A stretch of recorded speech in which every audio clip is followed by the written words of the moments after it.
भ्रष्टाचार से सब बर्बाद है, भ्रष्टाचार से सब बर्बाद है। क्या देश अब भी आजाद है? आप लोग क्या सोचते हैं, क्या हम आजाद हैं? इन काले ब्रिटिशर्स से उनके शिकंजे में इस कदर कस गए हैं कि हमें निकलना मुश्किल हो रहा है। मैं एक भारतीय ईसाई हूँ, मैं गर्व से कहती हूँ कि मैं एक भारतीय ईसाई हूँ। धर्म परिवर्तन का जो आरोप हम पर लगाया गया है, यदि हिंदुस्तान में देखा जाए तो ऑलमोस्ट 80% क्रिश्चियन स्कूल हैं, जिसमें 95% हिंदू मुस्लिम सिख ईसाइयों के बच्चे पढ़ते हैं, 5% हम ईसाइयों के बच्चे पढ़ते हैं। बड़ा अफसोस हो रहा है आज मुझे इस लांछन को सुनते हुए कि काश हम धर्म परिवर्तन करते तो पूरा भारत ईसाई होता, पूरा भारत आज ईसाई होता।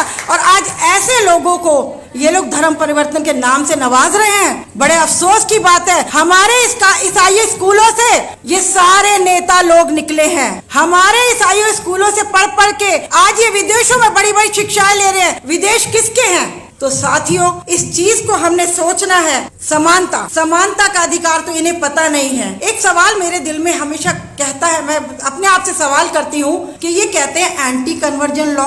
संविधान में आर्टिकल 25 हमें कहता है कि हम किसी भी धर्म को मान सकते हैं, हमें बिल्कुल अधिकार है, किसी भी धर्म को मानने का आजादी है पूरी। तो एंटी कन्वर्जन लॉ किस बात का है? दूसरी बात, ये कहते हैं कि हम धर्म परिवर्तन करते हैं, तो इस्कॉन टेम्पल वाले क्या धर्म परिवर्तन नहीं कर रहे? इस्कॉन टेम्पल में हजारों की संख्या में बाहर की महिलाएं पुरुष आते हैं, क्या वो धर्म परिवर्तन नहीं है? ये लोग कहते हैं गाय को सम्मान देते हैं, हम गाय को, नारी का बहुत सम्मान करते हैं।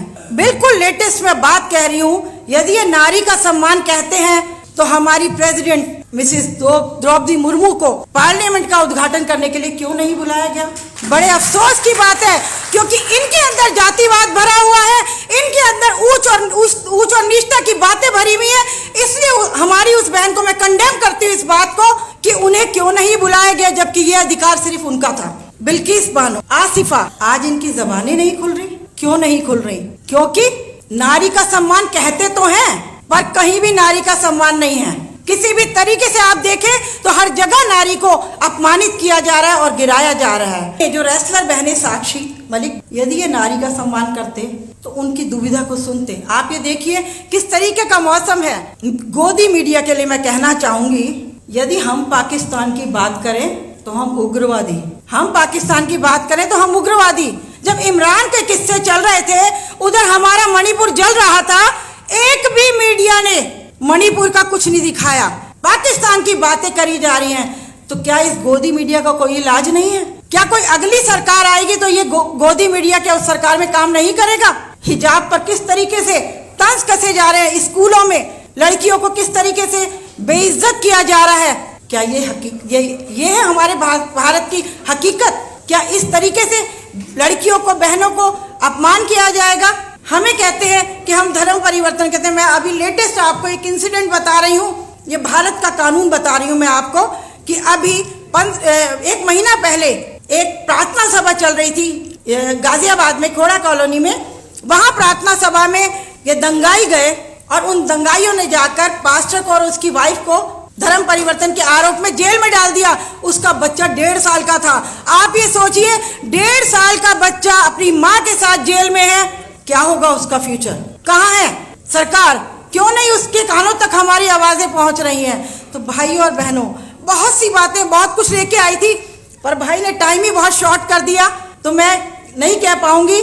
बस इतना जरूर कहूंगी, जो पहल आप लोगों ने की है, तो थोड़ा ये ध्यान रखिए, जिन पॉलिटिकल लीडर्स को आप बुलाते हैं, तो आज हमें एक ही चीज से बचना है, और वो चीज है कि एक पार्टी को छोड़ के जो बाकी पार्टियां हैं, उनमें जहां जहां जिसका स्वामित्व है, जहां जहां जिसका मतलब एक्टिव है सबसे ज्यादा, उन लोगों को हमें सपोर्ट करना है। किसी अदर पॉलिटिकल पार्टी को तंज नहीं कसने हैं, क्योंकि आज ये वक्त है, यदि आज हम नेक नहीं हुए और आज हमने इनको उखाड़ कर नहीं फेंका, तो आने वाला अगले साल आप जो कपड़ा भी पहनेंगे उस पर भी आपको टैक्स देना पड़ेगा। Thank you so much, God bless you all. दोस्तों, जय मसीह की। अभी आपने देखा, ये हमारी एक मसीह बहन ने किस तरीके से बताया और किस तरीके से गवर्नमेंट की करतूतें बताई हैं।